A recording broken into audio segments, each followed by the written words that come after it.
Soaring inflation rates and fears of a possible recession have made everybody desperate for good cash flow. However, investor Michael Saylor believes that keeping cash will only lead to further losses. Join us in today's video as Michael Saylor explains why cash is not a good investment.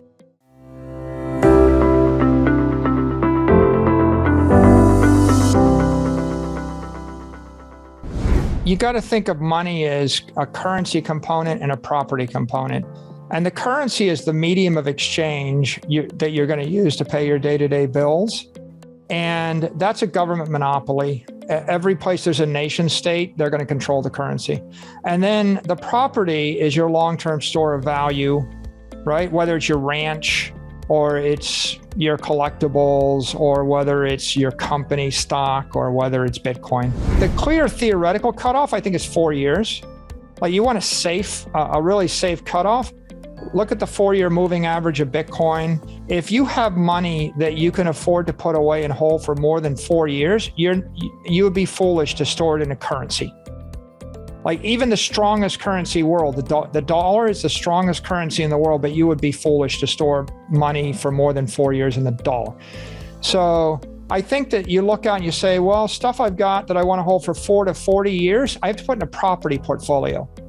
And we're just going to debate whether you should buy a building, buy a company, buy a Bitcoin, buy a bunch of, art. For less than 4 years, maybe you want a currency. I would think that, I would normally keep currency for 1 to 2 years, conservative 2 years. 2 to 4 years is being almost too conservative, but you want to be really conservative, you could keep 4 years of cash.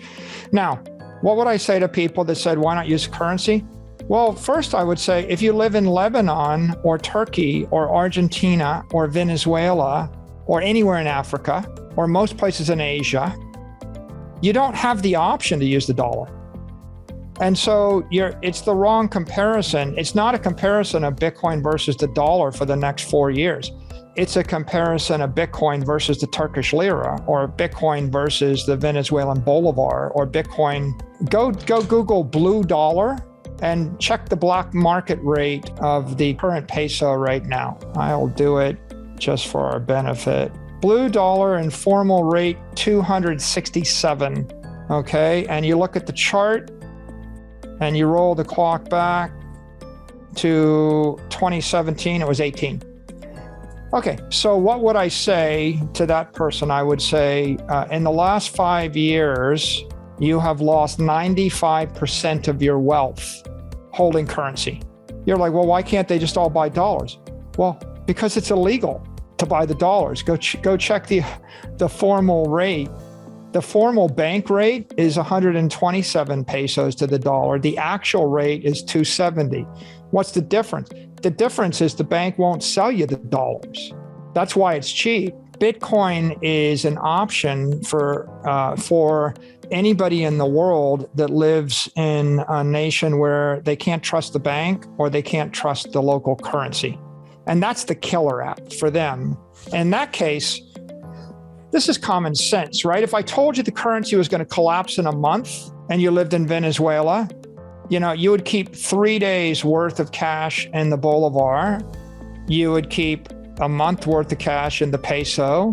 You would keep a year worth of cash in the dollar, and you would keep the rest of the money that you owned in property.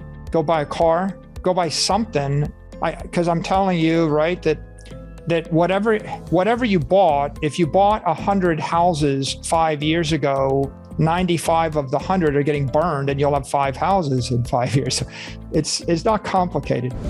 The problem with all the currencies over the long term is the best currency in the world is going to lose 99.9% of its value on 100 years. The dollar is going to lose 99.9% of its value over 100 years. Okay, so it's really just a question of what is your time frame. And if you look at the monetary inflation rate, in a good year, for 90 years on average before 2020, it was 7% a year in the dollar, 14% a year in the developing world. And that's not controversial. Go study the history of currency collapses in Argentina, in Mexico, in Africa. In Russia's currency collapsed in 98. They all collapsed. So go study them and you'll realize that.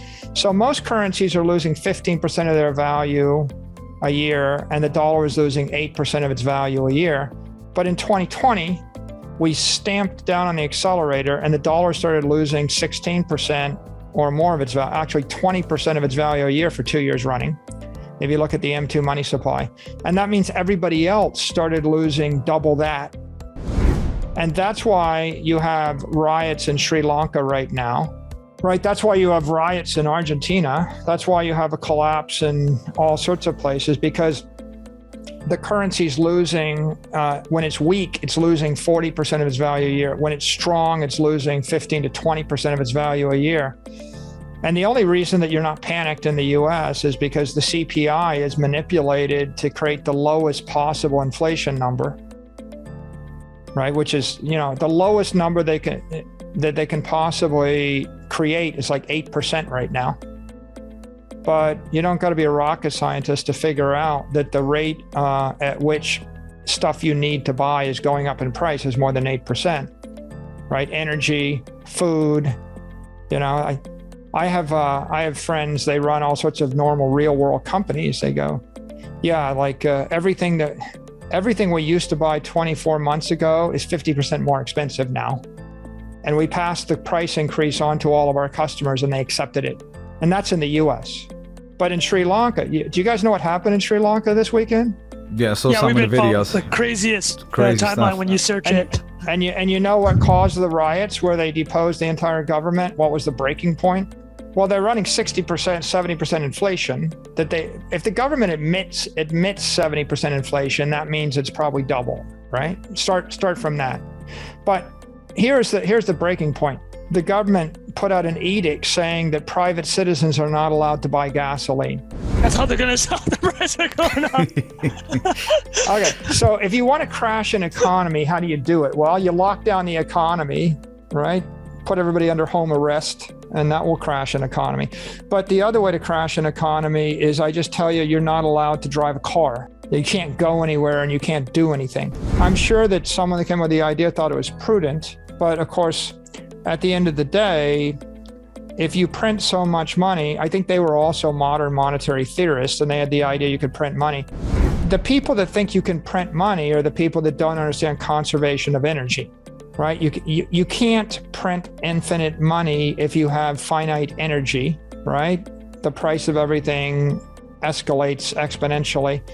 And it's pretty obvious that in this case, if we shut down the economy, if I want to crash the economy, I cut output in half by telling people they can't work, they shouldn't work, and they should be afraid to work.